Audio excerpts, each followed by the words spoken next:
Here to discuss with me how to secure your organisation and serve up some actionable recommendations to enhance threat detection and monitoring capabilities. Please welcome my panel. We have Alexandra Marsden, who's Director of Analyst Operations at Darktrace. Welcome to you. Ellis Reed, who is Solution Architect at Integrity 360. Ellis Fincham, who is EMEA Practice Lead at Threat and XDR Rapid7. And Matthew Middleton-Leal, who is Managing Director EMEA at North Qualys. Welcome to you all. So there isn't a specific prompt for you guys to jump in with questions, but if you do have any questions, I'll scan the audience occasionally. If you want to jump in with a question or a point, just grab my attention and I'll bring you in when I can. But let's start by laying out what the modern cyber threat landscape looks right now. Alex, let's start with you. From an architecture standpoint, what are we dealing with now that perhaps is different from previous years? We've covered it a lot this morning, I think. So obviously fragmented, cloud is like the big thing.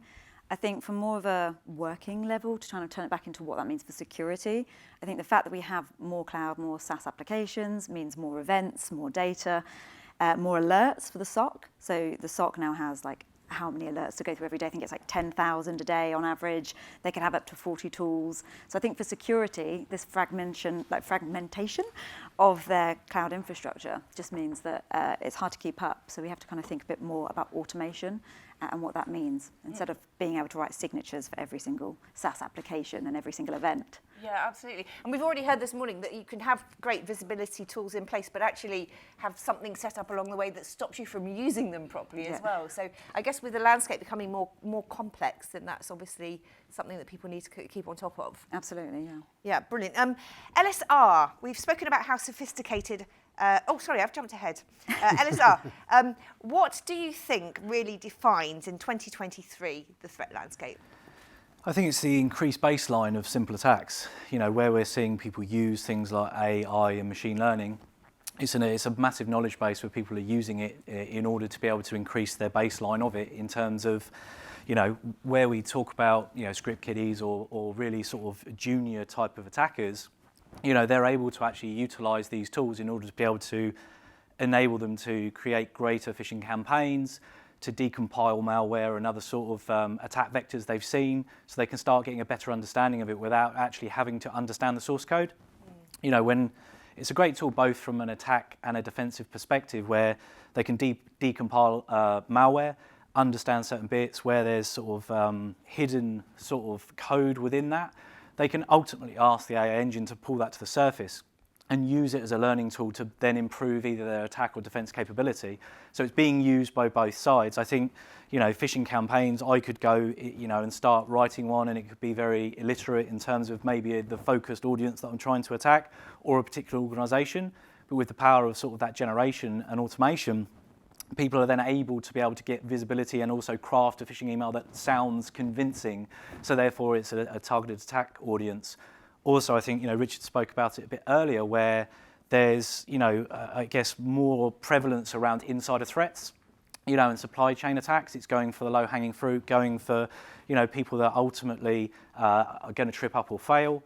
A great example of insider threat is, ransomware groups are now bribing employees. No longer is it, I have to actually go and circumvent security tools. Well, what I'll do is I'll give you a percentage of my winnings should I get into the organization, should I be successful, and that's actually becoming more attractive, because ultimately what does the user, as a user, if I click on a phishing link, what does the business do to me? What do they say to me? Oh, naughty user, here's a bit of education and training, but ultimately the impact and blast radius of my, what I've actually agreed to is ultimately can be vast and can leave, a lot of companies susceptible to obviously that extortion or exfiltration of data, those sorts of things that we're talking about today.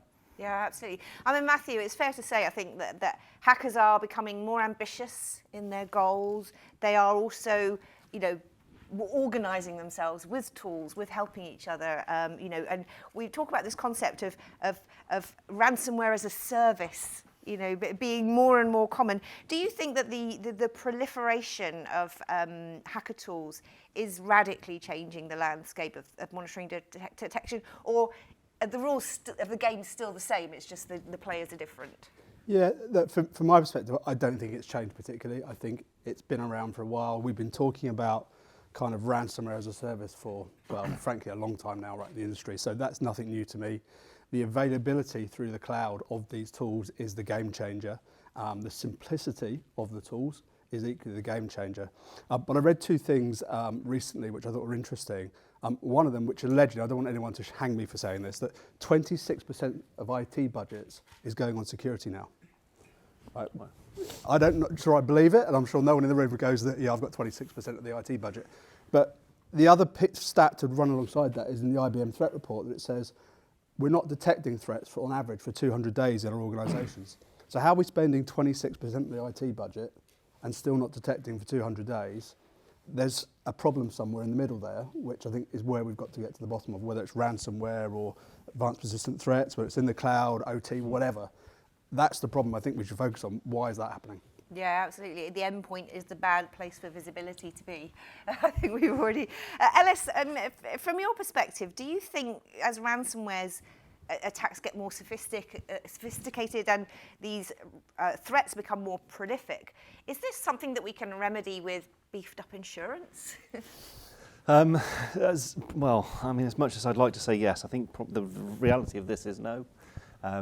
We're seeing at the moment, the insurance marketplace going through a hardening.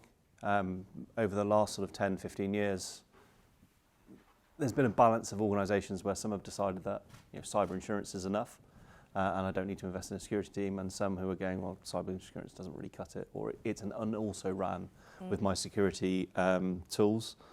But they've been insuring unlimited risk over the last sort of 5 or 10 years, right? They didn't really understand the risk. Over the last kind of couple, I think a few of the major players have started to quantify that when they're looking at policies with the organisations and say, actually we need you to evidence to us, going back to Richard's presentation earlier, your cyber incident response teams, your cyber incident response plans, you need to be able to have 24/7 monitoring of your assets and your logs. You need to be deploying multi-factor authentication across all of your organisation before we will even consider issuing a policy to you. Mm-hmm. And then for all of those policies, or for a large number of them, there is a bit of a get out of jail free card with them saying, if this is state led, or we deem it to be state led, then it's an act of terror when we're not insuring you for that. Now that sounds like a reasonable clause until you get under the hood of the technology, right? And say, well, actually, if I've deployed a ransomware, a ransomware tool into an environment, the likelihood is that ransomware tool, in its original form, was a state-led tool for breaching Ukrainian electricity supplies, or whatever it happens to be. They're looking for the smoking gun to not pay out ultimately, and even if they do pay out, the reputational damage to the business, the loss of data, the loss of function, sometimes outweighs your premium.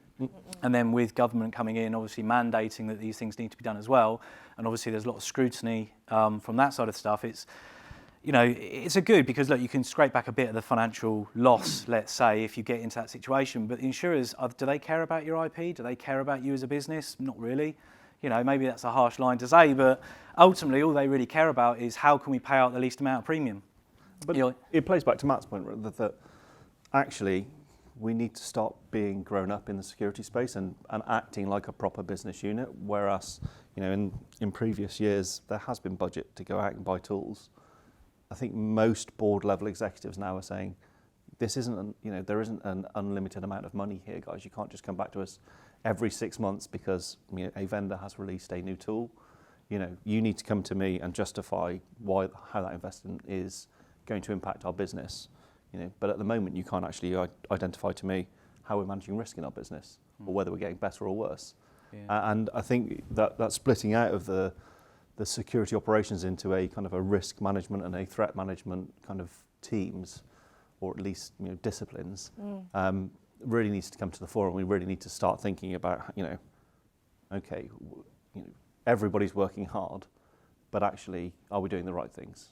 Are we looking in the right places? To Richard's point about that attack, they've got the tools, they've got the capabilities to detect it, but the policy isn't right or the visibility isn't correct. So, some of the things that those cyber insurers are asking for do make sense, to 24/7 visibility, but we need to kind of be able to operationalize that data and say to our businesses, okay, cool, we've got these things that are working. Our vulnerability management program is working. Our cloud security posture management program is working, and we can rationalize those by saying, last year we were this risky, and this year we've reduced that risk.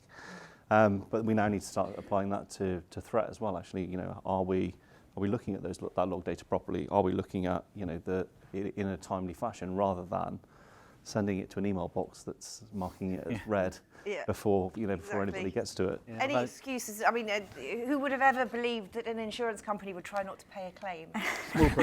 Shocking news. Alex, do you think there's do you think they're beginning to cotton on the insurance industry? Do you think we're going to see them beginning to understand better what the issues are at hand? I think so. To pay back to that, there's kind of the one thing is a good thing in some instances. Like it's the right thing to do, like we said. Like sometimes the controls are good. With any framework, if you tell people to meet a minimum security baseline, that's a good thing. Equally, what is that security baseline per organisation is very difficult. So that's the hard part, which I don't think insurers maybe know, or maybe they do and they're playing on it. But ultimately, each individual organisation has their own kind of risk profile and controls. So they might say, in order to get a payout, you need A, B, and C in place, but you have A, X, Y. And then you're kind of, yes, but my A, X, Y actually mitigates the fact that I don't have A, B, C. But if they're not kind of playing that field, then it's really difficult as an organisation to know that your controls are good enough in that scenario. I think sometimes as well it can drive bad behaviours. So in terms of this attribution, which I think somebody mentioned, it's almost making people kind of drive that bad behaviour. I went on like a tabletop, like an incident response tabletop, and immediately when it had happened, they were like talking about the insurance and, oh, who was it? We need to find out the attribution before they'd even cleaned it up or like stopped their kind of response Sometimes capability. It slows down the process by having them engaged, because again, when you're doing instant response, they'll always say, right, well, instead of using your team that you've got, the insurer needs to bring somebody in to almost ratify it in order so it's delivered in a standard that they expect, and that might not be industry-leading standard. It's actually we're jumping through the hoops that we have to apply. Right. So again, that can actually slow down instant response, like we've seen it. Well, we do have in this afternoon's panel. Cheeky preview here. We do have an insurance expert, so I hope you're going to have some questions in mind. Maybe you could. We're not going to challenge him too hard, but I think we've got some questions to ask. Let's crack on then and talk about the future. How do you see cybersecurity evolving in the year or two ahead? Matthew, we'll start with you first with your take. That's a pretty big topic. I know. Thanks. I think the slides we saw earlier from the previous speaker, I think, kind of sum up quite nicely, and there's this huge amount of convergence going on in the industry. We can no longer run with, I think the average is something like 50 different security tools in every enterprise. Right? We can't run that. We don't have the people, we don't have the knowledge, we don't have the skills. So we're going to see a convergence of capabilities, of skills, of tooling. I think that's the big thing from a market perspective in terms of what to look out for. But aligned to that then is... First round. With the prize for the first vote to go offline. An incident. Congratulations. So as that's happening though, we've got to make sure that we're doing it in the right way, because it's driven by the CFO, for example. It's probably the wrong exercise. If we're just trying to cut budgets, it's not the right thing to do. What we've got to be doing is creating a vision of what risk looks like in our business. What is our risk metrics that we can accurately define and accurately measure, and then put the right processes, policies, people and tooling behind that to achieve that risk reduction. And then that risk reduction drives the investment. So when they go to the board and say, I know I said I'm getting rid of tools, but I do need to buy something else. But the reason is because I benchmarked, I'm going to reduce by this amount, and I'm going to get rid of this other noise and mess below. So that for me is what we're going to see coming forwards. LSR, I mean, we talk about how the hacks and the ambition is becoming bigger and more sophisticated, and yet the hackers themselves, at odds with that potentially, are not as sophisticated. They can use tools now. Do you get a sense that we are moving into a more sophisticated era generally, or will the impact of less sophisticated players even the... I think it's more the latter. You know, ultimately the sophistication of real proper hackers, you know, state-sponsored or targeted attacks, you know, has remained the pinnacle of what people aspire to defend against. Because ultimately they're getting better. You know, malware isn't just doing a simple task. You embed something into an image, you drop it in, and all of a sudden, you know, it's going through its own playbook, and so it's calling on different processes and things like that. And I think what we'll see is actually the baseline grow and advance. So, you know, again, your drive-by hacker, your ransomware as a service groups, you'll find that actually they'll become more successful because, again, it depends what you're targeting. Some people just want to deface websites or want to go, I'm the best. And some others are actually after financial gain, whether that's through extortion, whether that's through ransom, whatever. But it's those sorts of things. I think the baseline will increase, but I don't think that actually hackers have always been leading the way in sense of that, you know, they're highly skilled, highly focused individuals. They've got a lot of time on their hands to be able to go after you. So if they want to get in, they'll get in. But it's just about, I think that drive-by element is going to become more sophisticated in its nature and also provide more insights to the lesser skilled community to be able to drive some of that. So again, going back to my point about deconstruction of malware, you know, if I was learning or looking at how malware is compiled, I would use AI to basically go in and go, right, I don't understand this query string, what do I need to do? And it decompiles and goes, right, this little section means this, that other section means that. And it's then, I can then recompile that into my own attack, you know, ultimately, and then use that as a learning platform to leverage my ability within that sphere. So I think it's that, and it's the increase in advanced persistent attacks, you know, that we're going to see the chances. And the biggest victims of that, I think, will be the SMB market. You know, the enterprise people have got the budgets to go and put these defensive procedures in place in the teams. And so I think the you know, people that are going to suffer are the SMBs and sort of the core infrastructure, critical infrastructure attacks from state-sponsored, like healthcare, you know, like manufacturing, like, you know, sort of critical national infrastructure that I think is probably going to be under attack a bit more. Yeah, absolutely. Alex, I mean, you've got skin in the AI game with your Darktrace's got an anomaly detection tool that uses AI. Do you see, I mean, we've already seen that, you know, sort of, we've already heard about, you know, things like ChatGPT, OpenAI. How do you see that changing the landscape, not just from the perspective of it, you know, giving access and tools to a wider range of players, but how, from the security standpoint, what's going to be involved in the future? I think it's more that focus on the scale, right? So the fact that I mentioned at the beginning around like signatures for SaaS, etc. So we talk about like think like an attacker, and we're always trying to be like, let's think like them, and we do attack path mapping, and we do kind of all of our external facing stuff, internal stuff. But actually they are using AI, as we mentioned, so we have to kind of similarly react in a certain way. And I think you have to kind of fight AI with AI. And ultimately, it's about kind of detecting anomalies rather than having this signature-based approach, which we may have relied on previously. So rather than having to know each individual kind of SaaS platform and its behaviors and writing signatures, you can create like a pattern of life for a device or a SaaS account, a network, a peer group. So when it deviates from that, that's more of an alert or a different type of alert than it is having the 10,000 that the SOC have to kind of sift through each day. But I do think further to that point on it growing and changing the landscape, I think small things that we still see are like cryptojacking. Sometimes like you see a lot of cryptojacking that's happening on the network, and it's a bit like, oh, it's just crypto, but actually the basics are still not being met there. So when we see that, it's obviously indicative of there may be a future attack, not necessarily leveraging the same thing, but the fact that maybe the basics need to be brought up to that specific like baseline we mentioned. Are you seeing your customers beginning to sort of understand and welcome the use of AI into their kind of ecosystem? So you guess yes, there's different product sets that were probably more like easier to trust than others. So things like email, if people have like our email thing, you don't have to actually look at it because it's just doing its thing. It's, you know, sending things to junk, and it's just doing its anomaly detection and withholding stuff and not impacting the business. But things like autonomous response on like a server, people can get a bit more nervous around. So it's kind of detecting an unusual behavior, and particularly ICS as well, OT devices. People are a bit more nervous about letting the AI do its thing for autonomous response.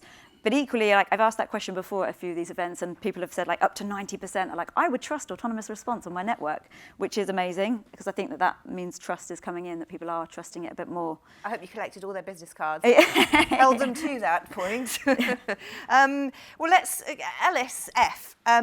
ChatGPT has already been demonstrated by several security firms that it can do a full infection flow from start to finish, without the need of any real sort of skill on behalf of the person operating it. So do you think, do you agree that we are going to be incorporating AI? Do you see a time in the future where we've all got our own individual AIs in our phone, we're carrying them around? It's very Black Mirror, I know, but... No, I think a lot of vendor firms are already leveraging this, right? We talk about AI. Is it true AI? It's kind of machine learning, right? It's just looking at information and then passing it back to us. That's what most of the tools are doing out there anyway, And we don't exist in a bubble, right? AI isn't something that we're going to have to fight. AI will be something that we can leverage as well. And as Alex says, by leveraging that and autonomous responses, I think we'll move from looking at log data and kind of trying to identify attacks to going through alerts that the AI machine learning has generated for us, maybe with autonomous actions off the back of that, and deciding whether that it was right, whether it was right to make that decision or not. Okay, we've seen a user log in from a location that they've never logged in from before. They've accessed a asset within our business that they've never accessed before. That log data is already in our scene. We've tied it together with the machine learning, and we've taken actions to take that user off of the network. And then when that's an email that comes to the security team, and they can go, yeah, actually that's absolutely right, or oh no, Ellis was in Germany that day, and it was completely fine for him to be there, so we'll just take his account off. Okay, there's some minor disruption to services or users, but at least we're safe. Yeah. And I think that kind of needs to be the overarching principle is let's deal with them as they arise, and we can then pass them with human intelligence as to whether we do. And you can be granular with that, right? You can say, okay, Monday to Friday, 9 to 5. I want I want a human to look at that rather than an automated action to take place. But then at least you've got that safety net, outside of hours where you can say, okay, we come in the next morning. The CEO is a bit unhappy because he couldn't get into his email last night, but I'm safe as a network, and we don't have 200, 300, 400 machines to have to go and rebuild today because we've just let a ransomware incident kind of play out in our environment because nobody was looking at the data. Yeah, I wonder if is there a way to make yourself less of a target? Maybe by like if with house insurance, you put a box on the outside of your house to say, we're being watched. If you are, we're talking about visibility. The perfect question for visibility. Can you, by being more visible about the security level that you've got, can you make yourself less of a risk to be a victim? I think, Matthew, what do you think about that? I think it's a dangerous statement. Okay. I think if you put a flag on your mast that says I can't be breached, I think you're inviting trouble. But makes it a bigger target, right? But equally, I think you've got to be seen to be investing in that space in the right way. So, as part of your kind of mission statement as a business or as part of your annual report or whatever it may be, you should be articulating the fact that you are investing in the right security controls and putting the right measures in place. Now, I wouldn't be putting that in the press, but I would definitely be making sure my shareholders and people I work with at a business-to-business level understood that. Absolutely. Yeah. Cybersecurity is a fairly new addition to the C-suite, LSF. Do you think the challenges of getting the funding agreed are becoming easier with that sort of more familiarity from the C-suite? Or do the challenges remain, LSF? Oh, sorry. Yes. Looking at you, expecting. Looking around saying, well, no one's going to ask me. It does, but it comes with a level of scrutiny. So I think the spending that we are seeing is not sustainable, because if it is to continue to grow as it is at the moment, we'll end up with most of the budget for everything within a business rather than just security. But I think as Matthew was saying there, if we can evaluate risk in our business and understand investments through that lens, then that makes it makes a business-led argument into the C-suite to have those discussions. I think if we weaponise the data that we've got off the back of threats that have been targeted at us to drive those investments, then that makes sense as well. But I think at the moment it's becoming a much more grown-up conversation. It's not we need this new tech because it's new. It's now okay, evidence to me why we need this tool, evidence me the risk that it reduces within our environment, and and show me a plan of how you're going to operationalize it, because as we've seen, you can invest in technologies, not operationalize them, and Yeah, everyone needs to know. Everyone needs to be part of the picture. Well, we've got 4 minutes left, and I did make a promise to our audience earlier that we were going to give them some news that they can use. So you each have 1 minute to. I'm going to start with Alex. I'm going to go down the line. You can maybe go 1.5 minutes. I would like your top recommendation for what our audience can do to start improving their monitoring and detection. Can I have 2? Go on then. Excellent. The first one would be sharing, and I think by that I mean integration sharing. So both at a working level, make sure your tools are talking. So as we've spoken about a lot this morning, if they're not talking or they're not operationalized, I hate that word, or the workflow is not understood enough, then you can miss things and you don't know your gaps. So I think making your tools talk to each other, or making sure you know what your data sets are and what might complement each other is really important. I think as an industry, we've got a lot better at integrations. Like, we no longer say this one tool will solve everything and we don't work with those other vendors. Instead, we've now started making kind of like connectors and stuff. So it's kind of something to think about in terms of sharing information at a kind of tool level. And then the other one is around kind of putting like automation at the center of your design. So thinking about, similarly, when you're looking at all of your tools and capabilities, making sure that you've got some level of automation there. I mean, ultimately AI, yes, because if you can make kind of intelligent decisions and leave something else to make intelligent decisions, you can release the human from making lots of micro decisions about what that's going to do to the network. But I think kind of doing security by design, not by default. I love that saying. I made it up. So yeah, just doing security by design and putting automation at the center is probably my biggest. Yeah, doing it with real purpose. Matthew? I'd probably start with my first recommendation around understanding your attack surface. I know it's such an obvious broad statement, but actually what I mean by it is both internal and external. The vast majority of organisations, if I did a kind of straw poll around the room and said, how many of you know every single asset that's connected to your networks? If you came back with 90% accuracy, I think I'd be quite surprised, if I'm honest. To give you an idea, I found an organisation with 30,000 assets they didn't know about quite recently, just to give you an idea, right? So this is factual. So understand your attack surface, then you can make the appropriate risk-based decisions about the remediation you need. And the second part would be, once you understand that, you can then put the right automation and machine learning in place to actually reduce some of the noise and focus on the high-risk stuff. Because if you don't, you'll find you're spending time doing things like patching Chrome browsers versus dealing with a critical vulnerability in an application somewhere, right? And the kind of the final bit is become best buddies with the people with the ability to remediate the issues in your environment. Because if you're just sending them reports each month which tell them they've got loads of problems, they're not going to thank you. Find a way to build a relationship and execute on those issues and get them resolved faster. Brilliant, brilliant advice. I'd struggle to be 90% accurate with the assets I've got in my home. Let alone. Ellis 1 and Ellis 2 now you are, because you're down the line. And you get two Ellis, kids. Yeah. I think I broadly agree with Matt and Alex, actually. If we can automate out monotonous processes, if we can automate detection capabilities in our environments for things that don't sit within signature-based detections, right? You know, if you've got, I don't know, a macro script calling out via Chrome, you're probably not going to see it in your log data until it's too late, but you can probably automate a detection for that if you build it correctly, and make sure that there's that consistency in response, you know, so that if something happens, it's dealt with in a timely manner. You know, 215 days dwell time, I think, is a bit of a misnomer in terms of the actual industry itself. There are people out there that, yes, it takes them years to discover a breach because they're toilet at everything they do from an IT security point of view. But most organisations should be able to get a grip on an attack happening with the intelligence and the tool sets that we have available within a few days. And automate turning on your visibility tools and actually using them. Ellis, final word to you. Yeah.